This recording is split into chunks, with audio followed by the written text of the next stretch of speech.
Okay, I think I'm on again. Seems like it's been a while since I've been talking to you guys. Been busy doing holidays and stuff. They put a new computer system in. Now I'm on Dish Network. They say it's supposed to be faster and stuff. I don't know. I left you out there as I was leaving Boynes. Well, after that, they drafted me again. So I quit my job, sold my car, get rid of my apartment, showed up at the draft board. Sure, they're going to take me this time. I'm older. Well, I go down there and I go through the whole physical thing, another 4 hours, and turn your head, walk around nude. Doctors holding your balls and you're coughing and shit. And get down to the raise your hand part and go in. I got $5 in my toothbrush and they tell me to come back next month. We forgot to make a juvenile check on you. The juvenile check. The courthouse across the street. All somebody had to do is walk over and see if I'd ever been busted. I never had been busted, but they told me to come back next month. Done pissed me off. I got $5 in toothbrush and no place to go. I tell them you either take me now or I'm splitting. So I took off. Decided I'd be a draft dodger. But actually I wasn't a draft dodger. They called it desertion. I didn't know I could desert on something that they wouldn't let me in. But I took off down to California. Took my guitar and took off. And that's when my music got interesting. I ran into all kinds of musicians everywhere I went. It sold my first song. We were sitting in Golden Gate State Park. I was playing music with all these people, and all these black guys were beating on these big old, not bongo drums, the big ones. Can't remember what they're called. And this lady came up and offered me $500 for this song. It was just one I made up on the spot called No More Wars. And I found out this lady was Bucky St. Marie. So we made an appointment. I met her the next day and sold her this song. But I told her, I don't want $500. This is the next day I told her this. I don't want $500. I want $50. Only trick is I can't read and write, so I couldn't write down the song. But I told her I'd play it for her and teach it to her. So that's what we did. I took my $50 and just took off on my own, playing music. Got myself a job at a gas station, playing in the back room when there wasn't nobody around. Just trying to learn surfing music at the time. The Beach Boys were going and stuff. And I was into surfing so much. It means I wasn't in school no more. I had a lot of time to surf when I wasn't working. And one day I was late because I went out and met this lady and stayed at her place. And when I got to work late, the boss says, "Hey, the feds were here to get you." I told him I didn't know where you lived, and it's the truth, I didn't. But you better pick up because they're after you for desertion or something, for not showing up or whatever they call it. And so I took off, moved to Long Beach, from Huntington to Long Beach.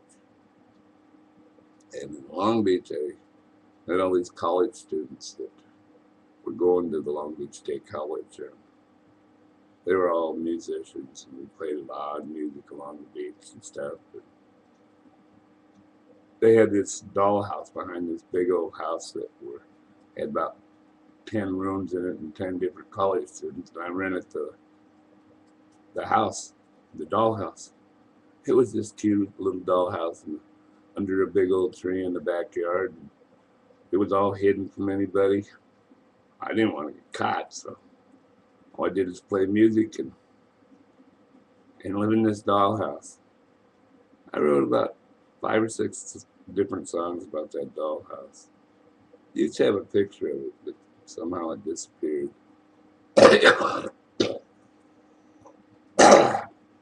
Yeah, those students had painted that dollhouse bright white with all kind of paisley, colorful drawings all over the outside of it. You couldn't stand up in it, so you had to sit on the floor. And I put a mattress in it, took up the whole floor, except for one little corner when you came to the door. And I lived there for quite a while. And then got in a bus with the college students and went up to protest the war in San Francisco. This is my second time in San Francisco. Had a great time on the bus going up there playing all this music, all kinds of music. At the time, it was folk music. I was into folk music. I loved it. Oh, and get up there in San Francisco, and we're all walking and protesting and stuff. And the guys are burning their draft cards, which I still had mine, so I threw it in the fire. And the women are burning their bras in the same fire. And everything's reggae and stuff. And we're playing all kinds of music. It's the first time I met Bob Dylan was at that protest, and he invited me down to play with him on Market Street. He was playing in a club down there. God, talk about a guy that had a terrible voice and still made some of the finest music there was in the world. Yeah. But played along with him for a long time. Then I moved up to Fresno and lived in the woods around Yosemite's with a bunch of people who were living in teepees up there, running around nude, swimming in this place called the Whiskey Falls, sitting on the rocks, no clothes on, jamming on the guitars. And this guy had one of those great big old guitar-looking things like Robbie Shankar used to play. I can't think of the name of them. And he was playing that and stuff. And that lasted until I got pyorrhea. And I said, man, I got to get out of here. I had $8 in my pocket, and I'm headed back to Washington. Got the little store, first little store inside this town, and I harvested all my pot plants. And I got rid of all the leaves, just left it in the woods. And I got 2 pounds of this beautiful, beautiful bud. And I'm trying to go back to Washington with it. And I got pyorrhea. So I took that $8 and I bought myself 2 half pints of whiskey and just started swishing it in my mouth. By the time I got back to Washington, I didn't have pyorrhea no more. The whiskey killed it. Wasn't enough to get a buzz on, but it sure was great to swish it around, put it back in the bottle, swish it around, put it back in the bottle. It was gone by the first half pint. And I was probably by then in Eugene, Oregon, camping in the park around the campus and partying with those guys, all those musicians. It was great fun. But by then my feet were just shot because I didn't have any shoes. So I made myself a pair of shoes out of canvas that I found along the road because it was hot and that tar was no good on bare feet. But I get back in town, back into, what do you call it? Federal Way. I had a cousin living there. That was the first person I got to hitchhiking. I got into hitchhiking. But I get back into Berrien and stuff where I grew up, and everybody I knew back there were so into drugs. I couldn't believe it. I hated to see it. They weren't into playing music. They were just into getting high on heroin and shit. I mean, all my cousins were fucking addicts and stuff. It was just terrible for me. But I knew a couple that lived over in Ellensburg, going to college over there, that were musicians.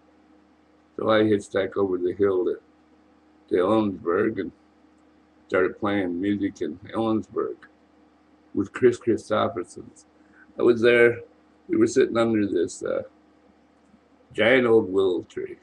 I cried when they cut that tree down. They built the freeway around it, but you go underneath this willow tree, and you were cut off from the sound. And it was a room about 20 foot around and 15 foot tall, and there was all the hitchhikers stayed in there, and that's where I met Chris playing music in there, and he's singing Bobby McGee. That's when I first got introduced to that song, and he was making up different verses and trying to figure out how to put it together, and I hitchhiked back out of Ellensburg thinking maybe I'll go back over the hill. But I stopped at the unemployment office, and I'd stand in line at the unemployment office, and they'd say, go look at the bulletin board and see if there's any jobs up there you want. All they had was hay and jobs. Don't ever pack hay. Not over there. The bales are 150 pounds, and all you do is sweat and sweat and sweat. And it's hard work, even for a guy in good shape as I was. I loaded 4 trucks and went back to the unemployment office, and this was kind of a day labor thing. And they had a job on the bulletin board that was $10 a week in room and board in this valley called the Tianaway. Everybody thought I was stupid, but I took the job. I went up to the Tianaway, hitchhiked up there, and met this old lady that had 5 kids.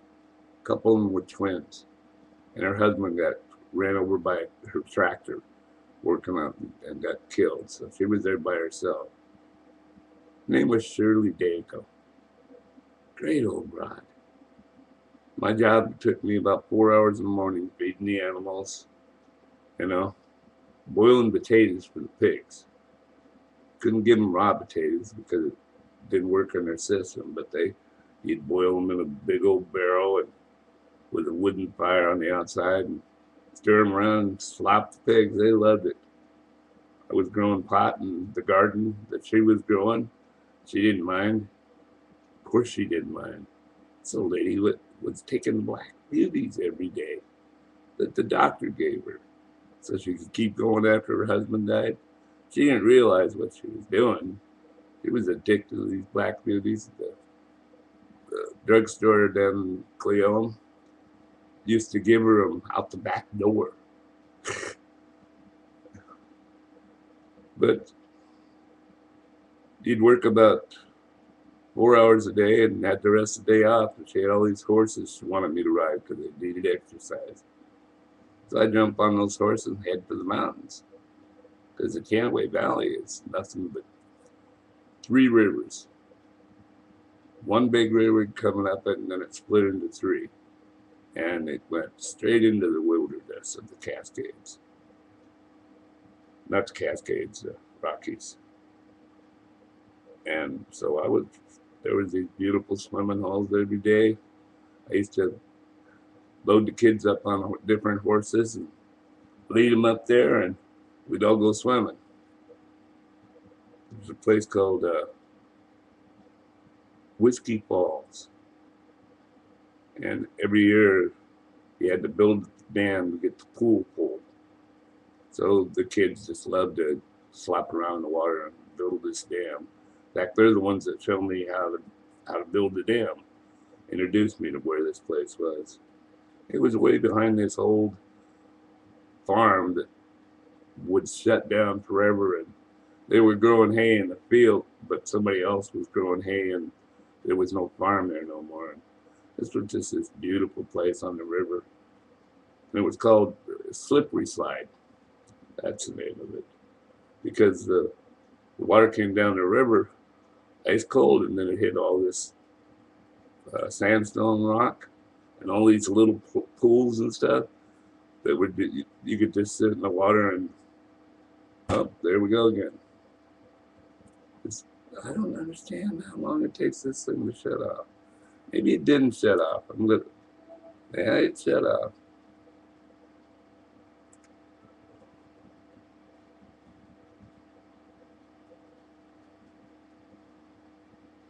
I'll get back where I was.